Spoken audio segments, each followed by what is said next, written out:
So thank you so much to Price Weber for allowing us to hang out in this really cool space. I think it's perfect for this release of R19 and to see all the features and to have Rick come into town. So Rick, thank you so much. Thank you for not chasing me away from all the Maxon booths and the trade shows from all the years. A little history, but I went to Purdue with a lot of folks here in this room and attended SIGGRAPH and found Maxon through those networks of trade shows and really got involved and tried to get involved with the community. And because I saw so many talented artists, you guys saw the real, folks like from studios from Expanza who do amazing work, Man vs. Machine. The list goes on and on and on. And the individuals, I've never seen such talent in any community from any software base. So you have people like Beeple that are doing everydays, that's been using the software for about 10 years now.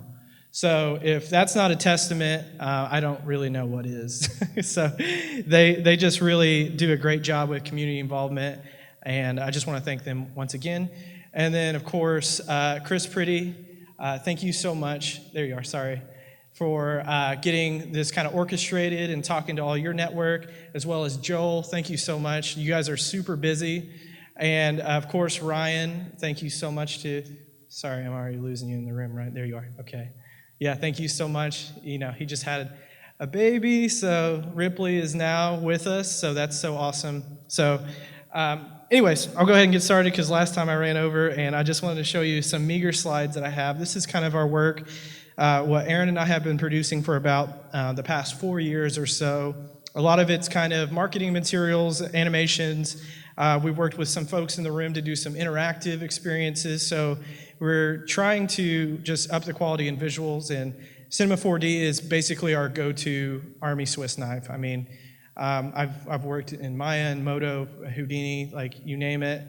I've had experience with it on project for clients, and I just can't recommend the iterative workflow that Cinema 4D allows us to have. So if you're new to 3D, this is a great opportunity to be able to hear about Cineversity and to see some of the demonstrations here tonight. So I'll try to keep it layman's terms, and for those who want to know more info about Redshift and how that works in the pipeline, please just raise your hand, or this isn't like me talking, this is more of a discussion how I see it, because I know most of you guys, so it's pretty awesome. Here's some more work. I think I showed this at the other Mograph Meetup, so you guys are tired of seeing this on social media, I'm sure. And then this is my outline for what we're going to talk about in terms of features from Redshift. This is just kind of from their site, and probably a lot of questions are going to arise once you dive into something like Redshift. So Redshift is a GPU-biased render engine. So what that means is that you can break the rules of physics, you can bend it to your will. Unlike most other renderers who are trying to concentrate on the physics of the real world, this is a true PBR-biased GPU engine, and it's really awesome. There's some really smart people that are behind it. And we're just going to go ahead and dive into the actual first scene. And some of the scenes are going to be boring, some of them are going to be exciting. But I'm actually going to hit Alt F9 because we are going to record this, and then we're going to place it on our YouTube. So we had a video up called First Day in Octane that did really well, that kind of just started our channel. So I kind of wanted to theme this as your first day in Redshift. So. And this scene just shows off the different light types. So what I have here is just a normal spotlight in the middle. We have a point light to the far left. We have an area light to the right. So these are the usual suspects. We see these guys in all different render engines. We also have a dome light where you would incorporate HDR lighting, 32-bit linear float data that would project lighting into the scene, okay? So I'm just going to shut off the environment and just go ahead and load this straight into the Redshift render viewer. Little note too, I found a small bug in the multi-threading that I just posted last week in R19, so they're still actively working on producing this tool to the best of its ability, so, but it's super stable, but it may crash. You never know, it's a live demo. So there's two things that you can do with the render view that are really awesome. When I hit the play button, this is loading it into the IPR window, so this is an interactive render region, so I can zoom in and we're going to see an update here. And if I let go, then it's going to update in real time. Now, the IPR window is not your final kind of render. What you'd have to do for that is go into bucket mode. So bucket mode, you can see, is a lot cleaner than the IPR, which is a little bit noisy. So IPR, look dev, get it looking nice, and let's just keep exploring these different light types. So let's just isolate this point light here, or sorry, the spotlight. And again, you're going to see some of the features that you expect to see. Intensity multiplier, what units are we measuring the intensity in? And we can, of course, change the color temperature. So if we went to temperature and then made it, really kind of warm, then we can go really cool. So, usual things that we see here. And then, of course, like the cone angle and the fall off. These are all things that we see in native C4D. So we can also start to tweak things about the ray. So if we don't want it to actually diffuse direct light an object, you can bring that down to 0. Or you can just manipulate the reflections and say, we're not going to have this show up any glossy reflections. So you have that full control. And I'm going to flip over to the Redshift environment.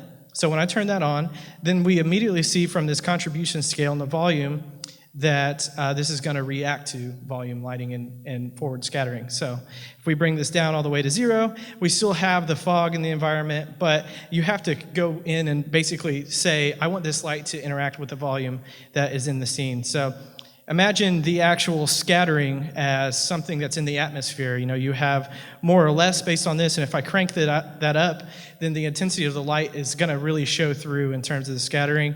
And then the attenuation is basically another driver for how thick is this volume fog. So, and it's really nice that this all works right into the render viewer, and it's super fast, and you can get very clean very clean volumes, noise-free. So if I just render this, you can see that even just in the short amount of time that this looks really clean, and we have to go through and use the unified sampler to clean that up, and we'll get to that.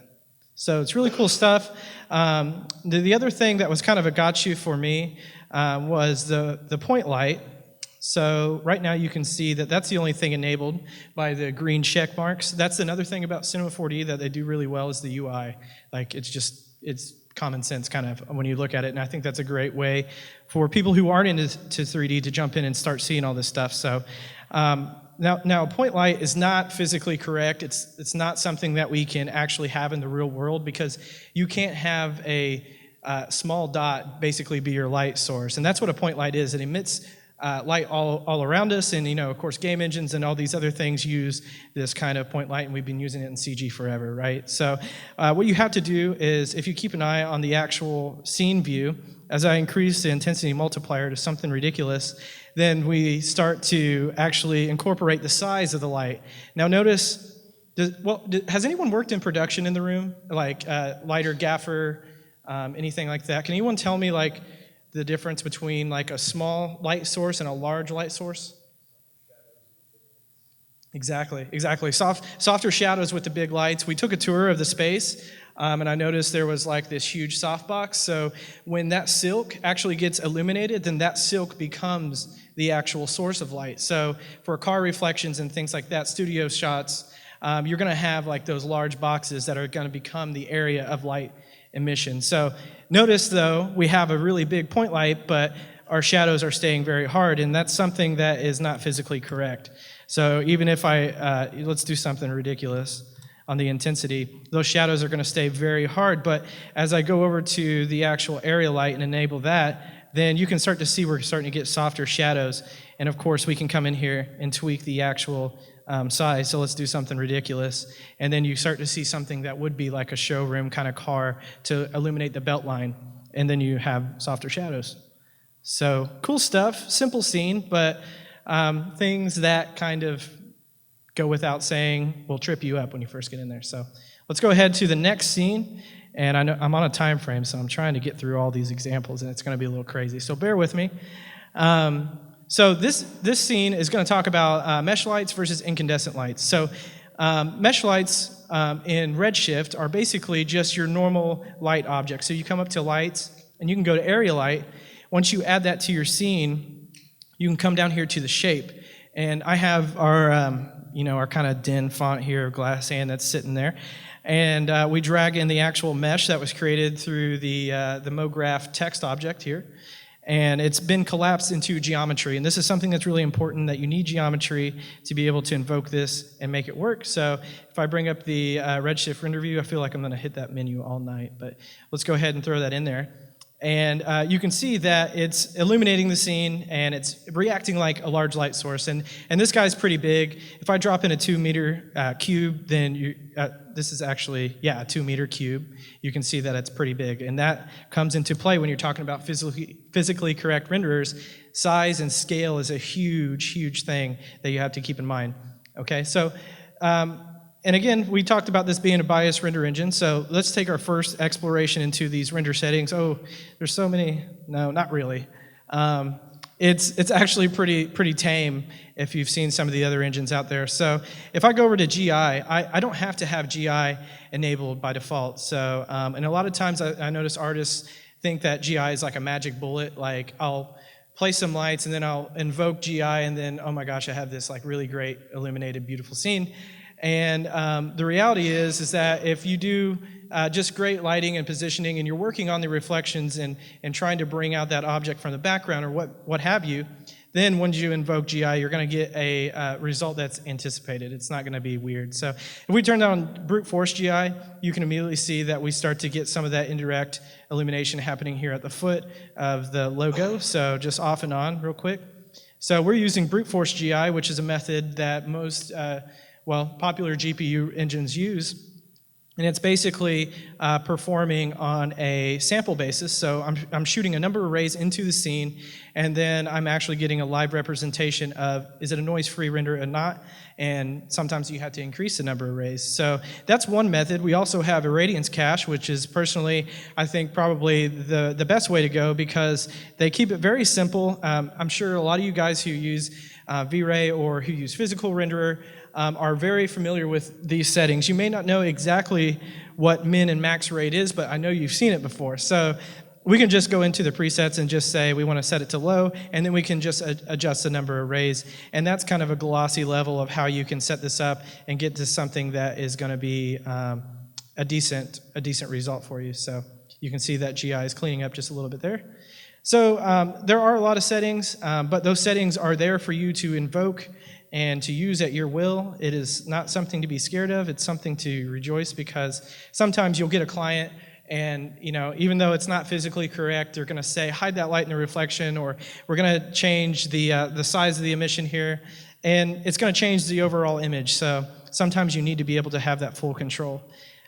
So now what we're looking at, I just set up a small Espresso control, and Espresso is something that I use in almost every single project, and Rick had mentioned it before. It's just a node-based system where I can say, here's some logic, here's some data, let's go ahead and use user data to invoke intensity of the light, turning it off and on. So I usually do that for presentations if I'm going to have to speak because, setting this stuff up is kind of tedious. So this is incandescent material. So this is a different type of Redshift illumination model. So it's under Redshift materials, and then it's incandescent. And I saw a lot of people talking about when to use incandescent, when to use mesh lights, and how can I get that illumination to look right. So this is without GI, incandescent, and you can see if I flip back over, I know I'm kind of going through a lot of windows here.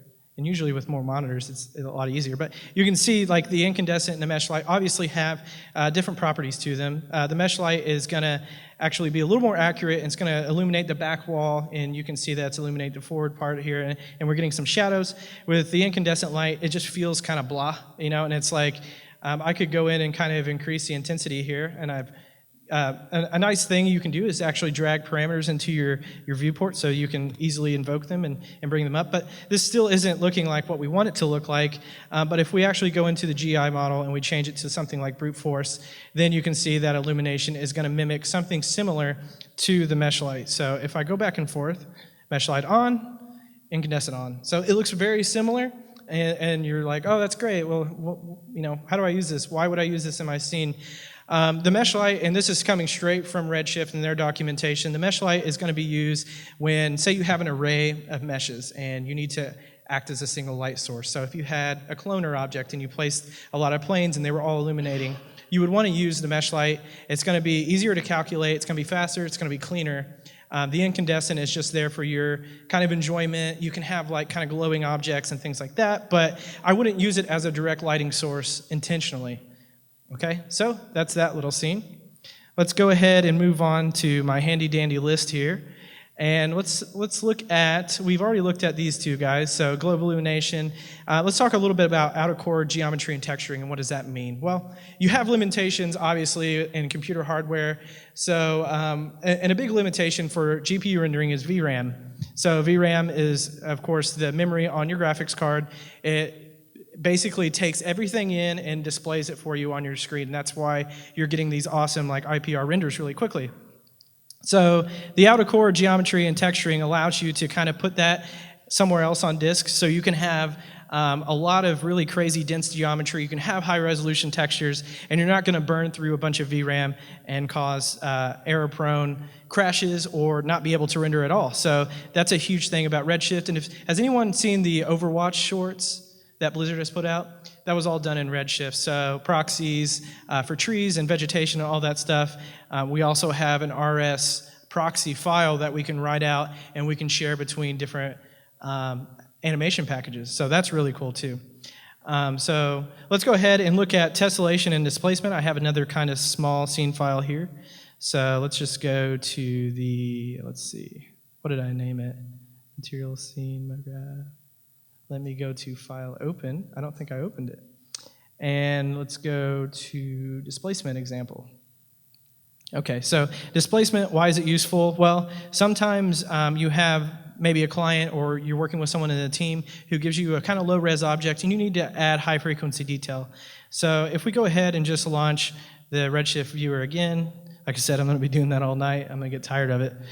You can see that the flat plane now has like this crazy kind of undulating, more of a landscape kind of noise on it. And this is all derivative of like the C4D noise.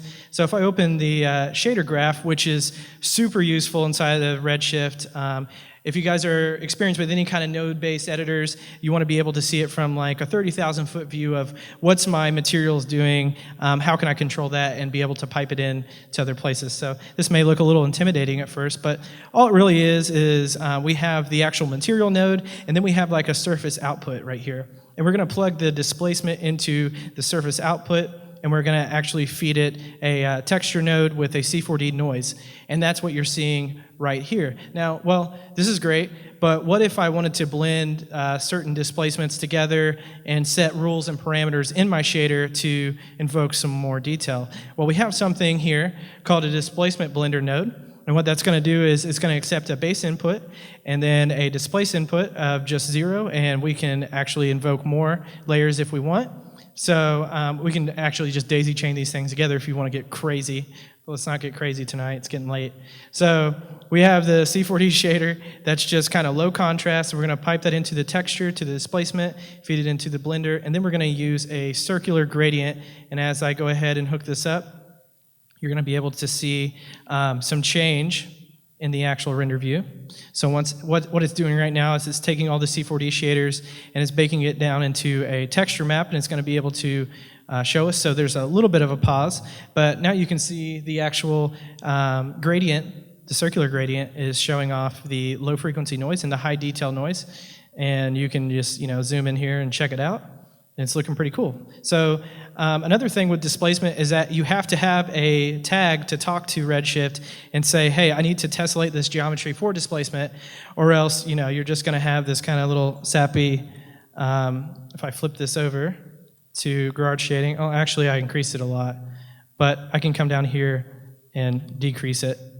So this is still a parametric object in Cinema 4D, so you notice that with the tag, it's taking it into Redshift and it's tessellating it properly, and we didn't lose any kind of detail moving it down from 500 segments down to 100 segments. Okay, so cool. Moving right along, let's go and see what else we're going to talk about. Material blending, hair, skin shading, round corners. Oh my gosh. I'm going to melt your guys' brains after this, hopefully. That's my whole goal here. So I have a scene from the content libraries. If you go into the content browser, presets, this is great for learning too. You can go into Studio, and check out some of the example scenes. They have stuff for rendering, motion tracking. A lot of those scenes kind of live there that you can dissect and start to work back from. And I took a scene from King Coma of this like really cool mouse and stuff. So if we go ahead and turn on the render view again, and we'll let that load in, you can see we get a pretty awesome result of just one light source and an HDR and this mouse that is trapped inside the glass and he's trying to get to the cheese. So this scene is unique in particular since it has a lot of subsurface scattering. So if you guys are, is anyone familiar with subsurface scattering or what that is? Yeah, anyone can. All three in unison.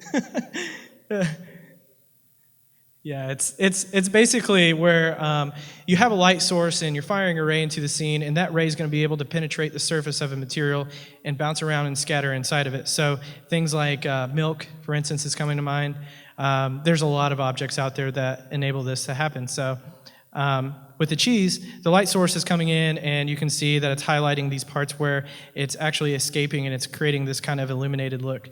And it's pretty easy to do inside of Redshift. I'm just using a Fresnel, which is similar to a C4D Fresnel.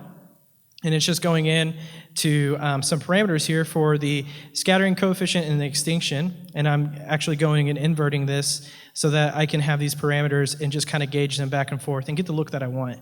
So it took like no time at all just to kind of visualize this scene in the IPR, mess with the node editor on the side of the second monitor, and just start cranking this up and down and seeing what I liked in terms of the look for the cheese. So again, we have an area light up here. You can come to, I don't think I mentioned that you can just make it visible. And you can see that it's a very small source, so that's why we get these crisp shadows down here. So we'll go ahead and hide it. We could do the same thing in the glass. If you wanted to, say, hide that light in the glass, you would go in, add a tag to the glass, and then say that that light is not going to be accepted.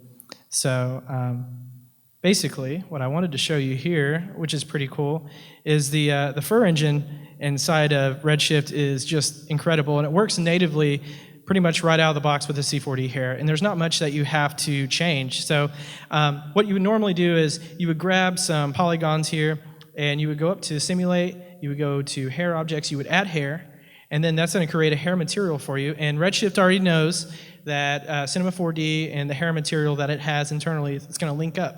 So as soon as I go ahead and enable the hair, you're going to see something crazy. It's going to look like a little plush toy or something once it loads up.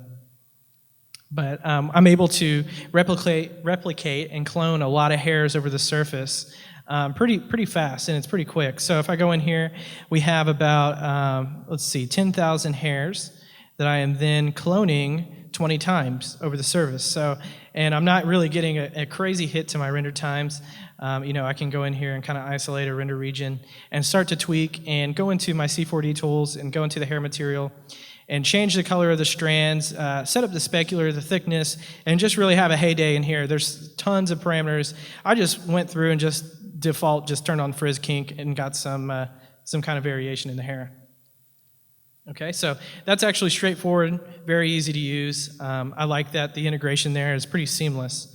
So the other things we can talk about is round corners. So we have a lot of people in the audience that actually do engineering visualizations, product visualizations, and round corners is something that we need because when we get something from a client that's coming from SolidWorks or AutoCAD or what have you, it's going to be very rigid, it's going to be very faceted. So a lot of the times we need to have something to help us in our shader to enable the effect of rounding of corners, because in the real world we don't have like these crazy like planes that meet and have this hard crease. It's never typical to see that in the real world. So we have a feature inside of the shaders, and it's basically just called round corners. And I didn't mention this before, but in the shader graph you can just go ahead and search. So if I wanted to look for round corners, just drag it in. And we can have parameters set up here to enable all this magic to happen. So right now I kind of have just a blender that is taking the different bumps, and they're kind of working together simultaneously. Again, render view, let's go ahead and throw that in there. So now what's happening here is, I'll bring up this shader graph again. I know it's kind of hard with all these windows. I'm telling you guys, look here, and then look back, and then I'm hiding windows. So, so here's the round corners. it's basically taking a texture from Cinema 4D, or sorry, this is just an actual image from your boy Grant Warwick, if anyone knows who he is. And then it's going into the bump map, which is going into the input 0, and then we are feeding in the round corners as a weight. So what we get is round corners and bump, or any kind of high-frequency surface detail. And this is something that would kind of be a little gotcha moment where it's like, how do I configure all of this? Because I need the round corners going into the bump input of the actual material itself. So that's how it plugs in. And if I just go ahead and say bump input, then you see we have round corners. This is all great, but what if I was actually working on a show and I need, a bump input? Well, you can just mix the bumps together and you get something like this. So voila, there it is.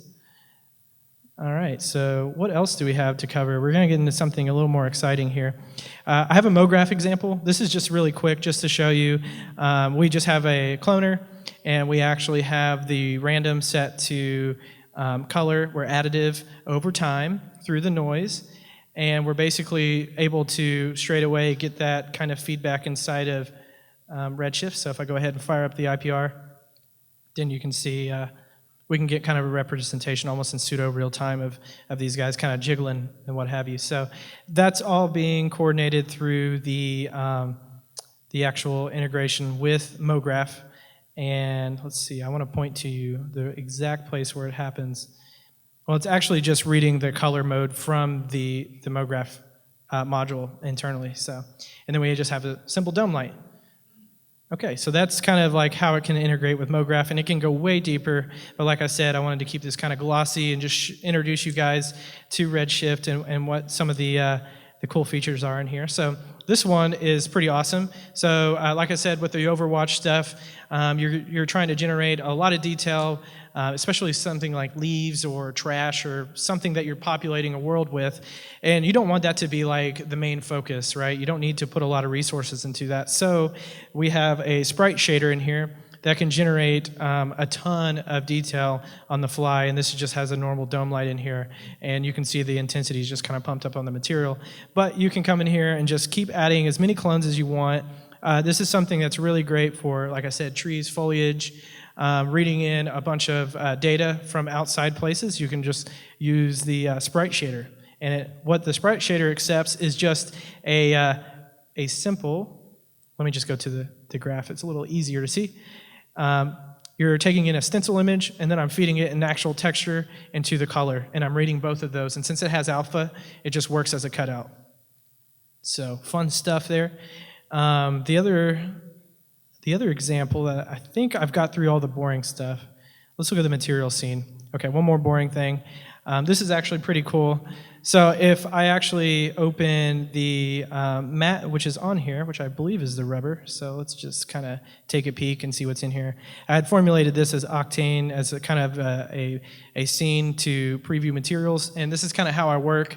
I'll set like a bunch of espresso controls, and then I'll just kind of dump materials in for look dev and starting to build shaders out that way. And now that we have like these node graphs, you can basically package all this up into one scene file and just kind of share everything here because it lives here. So all the logic and everything is right here for the shader. So let's just hide the shader ball and let's just go to this helmet that I have. Okay, so let's go ahead and hide the shader ball. There we go. So what's unique about the helmet is it is blending multiple materials, and you can see this just looks kind of nutty, but and this looks even more nutty. But this is what it's doing on a high-level concept of what's happening is I have a certain material, and I'm giving it properties, and then I'm limiting that property and basically piping in another material. So I'm blending, essentially, how we saw with the displacement and the bump. I'm doing that on a per material basis now. And what that allows me to do is add grunge. I can add like rust to something very easily. But for this instance, I've added something like rain to this helmet, which is going to be in the next scene, working with some X particles. So if we just let this kind of cook in here. So you can see that I have like raindrops on here. There's a lot of scratches and dings. And then we have like an actual surface. So you can get pretty complex with how you stack everything together in Redshift. And if I go ahead and just turn on the bucket rendering, you can see a little bit more a better representation of what this image looks like. And this is a little higher resolution than what I've shown you. So if I zoom into 100%, it's going to take a little while for that to clean up. You can see the buckets going around. So we'll just kind of let this render over here. Does anyone have any questions of all this stuff I've just been vomiting out? Yeah. It's full 3D. So it accepts lights, shadows, surface properties. You can basically pipe in a texture map over the diffuse channel and then read that in, and it works really great. I'm actually really impressed with how the hair engine is, because there's other renderers where I felt like I started to choke when I added a lot of hair, and I could just throw as much hair as I wanted at that. I could crank it up and it'd still respond very nice. So. But you can see a better representation of this helmet, but we're going to go ahead and kill this guy. So let's jump into the scene where this is kind of featured, and this is a scene file that we have up online that you can download and kind of dissect. This was kind of like my first dive into Redshift. Usually I try to be as prolific as possible with creating images in my free time. So I have something in here. Does anyone use X particles in the room? So awesome, yeah. It's a great extension to the Cinema 4D toolset, and it basically allows you to control particles in a unique way. I really like the way that they approach this, and what we're doing is we have an emitter, and once it actually collides with the ground, it spawns another emitter that is generating some of these capsules that are actually populating the scene for rain, basically. So here's the capsules here. And those are feeding into the actual, sorry, I'm getting all cross-eyed. This is feeding into the Redshift tags here. So the particles are taking the geometry. So there's a lot of ways you can approach this. This was something I wanted to test out with Redshift. I'm using a ton of cloners in here just to generate a lot of detail, and that's one thing that I love with the Mograph module is that you can kind of just feed it something and it will repetitively update the scene, and then you change that one instance and it populates. You kind of get the idea. So let's go ahead and put this into the Redshift render view. This may take a while for, you can see at the bottom we get a lot of feedback on what's happening. It's preparing the scene now. It's basically loading everything up. So we'll start to see this kind of future highway scene that I kind of had put together. But I like to share a lot of scene files and stuff, so if there's something that you see from this presentation of I want to deep dive into that or use that as a starting point, then it's somewhere online. It's living somewhere. So right now, we're just letting on that to load, and then I'm going to actually use my IPR region render just for demonstration's sake, just to kind of pull this down. And it's a little heavy, and it's starting to kind of slow down on my 980M, so this is mobile hardware, but on the desktop, it's very capable and extremely awesome to be able to add an interactive region render, place that over there, check out how that looks, and you can kind of see this idea of this guy walking. So if I actually pause this real quick, just hide it, and just hit play, you can see all the rain populating the scene. So then if I stop around 45, I can go back to my window that I hid, and then I'm going to update it again. So this time it may be a little bit faster. We'll see what happens, but I just kind of want to show off the kind of integration of X particles and everything inside of Cinema 4D to create this kind of moody scene. And again, I'm just using a ton of light sources, which is really hard for most render engines. I'm using some that are physically accurate, some that aren't physically accurate. And you can see from the scene there's a lot of lights. So that's something that causes a lot of engines trouble. So it's been able to handle this kind of stuff really, really well. So then we kind of get this stormy, dystopian, kind of weird scene with all this rain stuff. What we're seeing right now is with all the speckles, that's basically the glass shader that is on each capsule, and there are a crap ton of capsules. I didn't want to say it out loud. So it's really cool. It's really cool, and it's super fast, like I said, and it allows you to iterate very quickly. So let's go ahead and jump into another scene. And like I said, high-level overview. Download the scene, check it out yourself. Let's go ahead into, I have one more scene here for you that I did the other day. And this is using Turbulence FD, X particles, and Redshift, and I think that's about it. Yeah, so what's happening in this scene is if I go ahead and hit play, this is a full cache from Turbulence FD. The X particles are driving the Turbulence FD simulation. So has anyone used the two together? I'm just curious. It's pretty awesome. You have like full control over your scene. So if you want to have something that's more Mograph and something that probably wouldn't happen in real life, but you want fire kind of spinning around, maybe some Harry Potter stuff, I don't know. You can do that pretty easily with X particles and Turbulence FD. So that's driving the simulation. I'm going to let that go a little bit longer. Does anyone know who this guy is? Yeah, Ghost Rider. Yeah, Agents of S.H.I.E.L.D. I'm a big nerd. I don't care. And then I'll throw this into Redshift Render, and it will start to clean up. So there it is, and it's really fast with volumes. It's kind of ridiculous how fast it is with volumes, and like I said, it's very clean too. So if I was to go ahead, output paths. Hello, we are loud. Let's go ahead and just check off my output paths and try it one more time. So I just want to throw this into the actual full render bucket scene. So how are we on time? I don't even know. I've just kind of been up here. Quarter to 9. About 15 more minutes? Okay, cool. Well, I think that's probably a good place to stop. Does anyone have any questions specifically maybe about render settings or the integration or how it works with other apps and stuff? Yeah. What's up, Chris? So when you work with multi-GPU, Mm-hmm. do you have control over your desktop GPU? Yep.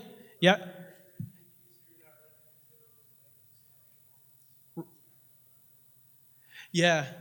Yeah.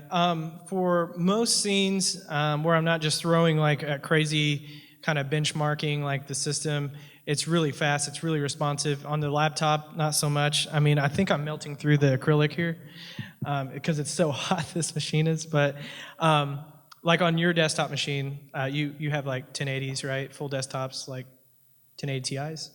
1080s? Cool. So yeah, you have a lot of horsepower there with CUDA cores, and it's going to be able to process that a lot faster on your CPU rather than this mobile CPU. So it's kind of a weird kind of thing because, okay. Oh, yes. Oh, yeah, awesome. Great question. Yes, this is something I didn't cover. So if you go into the memory, you can go to automatic memory management. If you don't want to, some of these settings are whatever, Russian to me. I have no idea. But then you can say percentage of GPU and memory in use. And then I've had this up to 93%, and it's really pretty stable.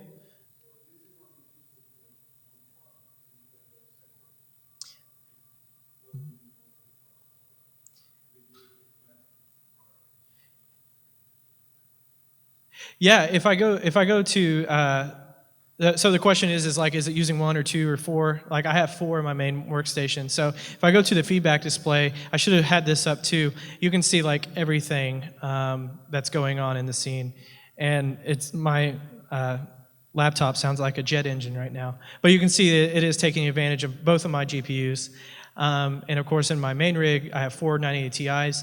And it will take full advantage of those if I let it. I can tell it how much power it is. To one card? Yeah. So the other thing I thought you were going to ask was for network rendering, and this is all coming straight from Simon Holmetal, who works at Man vs. Machine. I had a good Skype session with him to pick his brain about. He's using Deadline. So let me just try to find this little article, and it's really cool because I may not go to the right page, but you can pay per license. So say you have a month where you have a crazy deadline that you need to hit deadline. So you can buy Deadline. You can purchase. I can't remember. Aaron, do you remember what the coin term was for that? You can purchase on-demand licenses, I think. So for a month, you could only pay a fragment of the amount of having more than one Redshift license. So if you do have multiple machines in your home, you're going to have to purchase licenses for each machine for Redshift. Right now it's $500. So what you get is the full Redshift Render, the brain, and then you get all the plugins as well. So if you do use other packages, then it allows you to put that into your system as well. So it's pretty cool that they allow you to do that. And they don't charge you for the extra plugin integration stuff. That's a good question. Is there a card limit for across the network?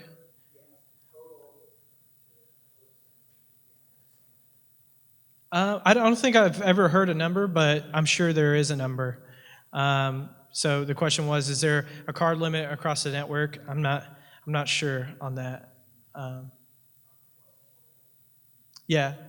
So other engines like throttle you on like how many are talking on the scene at one time. I'm not sure how the job is distributed, but I'm guessing with Deadline, the way it handles your C4D file, that you would be able to distribute that to as many computers as you want. I don't see where there would be a limitation there. Deadline's actually a really awesome app. And I know at Man vs. Machine, they were doing, I think it was the Logitech spot, and they were getting like 10-second render times on like 4K frames or something like that. It was crazy numbers, what they were able to like turn around. So don't hold me to it, but it was something crazy like that. So. But then basically we have AOVs as well, and that's something that basically, as a 3D artist, you want to have full control over your image. So maybe you're not getting exactly what you want in your render viewer, but you can split everything up that actually calculates the beauty image, take that into post, do some fun work, and basically tweak your scene as you see fit. So you can see this one on Facebook that I shared, and if you guys aren't friends with me on social media, definitely Instagram, Twitter, all that stuff. So I kind of blasted it out there. Those are awesome questions that I was wanting to cover. Does anyone else have any questions about Redshift Render and the C4D integration? Yeah, what's up?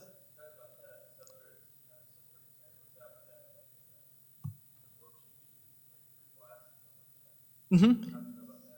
Yeah, there's, so if we go into the actual material itself, so if we go into Redshift material, we're looking for absorption and all that fun stuff. So if we go into here, this is how they calculate, what is it called? Single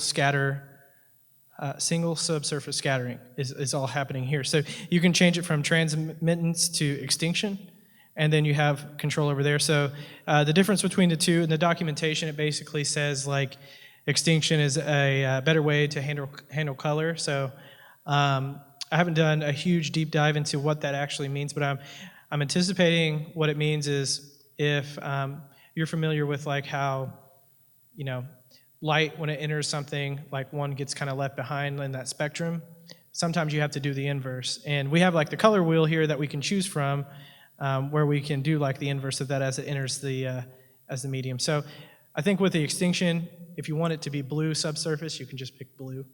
Sometimes I think with the transmittance, you have to do the complementary of blue to make it look blue, if that makes sense. So it all kind of goes into like PBR rendering. But I haven't taken a full extensive look at the options that they allow you to do and what the capabilities are. And then also they have the multi-subsurface scattering, which is, again, used for like skin and different layers. So there is much to be explored on that front, as well as adding like lacquered kind of coating and all kinds of stuff over top of that. So, just in itself, I could talk an hour just about creating materials. So there's a lot of great stuff that lives under here. Car paint shader, something I didn't talk about. Architectural shaders. Of course, just a native C4D shader that will work. Hair, incandescent, skin, sprite, SSS, particle, volume. So there's a ton of stuff that's worthy to be explored in that area. But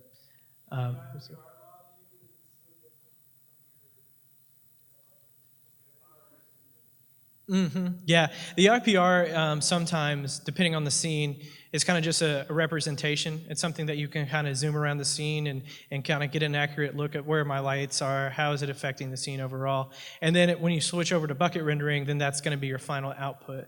So sometimes, yeah, it is annoying, especially with the helmet scene. There's some things in there that I probably need to go and tweak and figure out why the IPR looks a little bit different from the actual render view. And the usual suspect is probably something in there with color management that I'm kind of glossing over. So it's usually my first, like,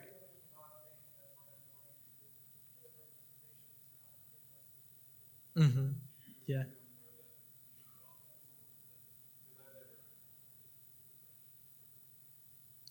I'm sorry, what was the question?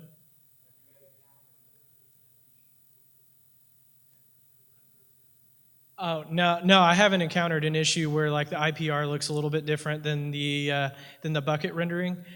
Usually, that's kind of the one only instance that I've built a scene out and I saw was in the material preview scene where the IPR looks different than the bucket rendering. It's kind of a weird thing that I stumbled across. Yeah. This scene, like you almost couldn't see the difference between the two. It looks so similar with the volumes, and I think that's really impressive just to be able to create like really intense voxel simulations and then preview them like in pseudo real time. It's really good stuff. So yeah, but there's still much more to cover about Redshift, and I wish I had a little bit more time to talk about some of these. What the unified sampling engine is, and then like what the sampling overrides are. But I'll definitely release more information if you guys are curious about how those two work together and how you can create like really fast noiseless renders, because I've been super impressed with some of the results that I've been able to achieve just in a short amount of time of working with it. So, does anyone have any more questions? Really good questions. Yeah, cool. Awesome. Like I said, I'll try to post a link to all the scene files. We'll have the video up, and let me know if you guys have any more questions. I love answering questions. So, and my email, real quick, if you guys want to check it out. There's both mine and Aaron's email if you have any questions. So, thank you so much for letting me talk for almost an hour. Yeah, thank you.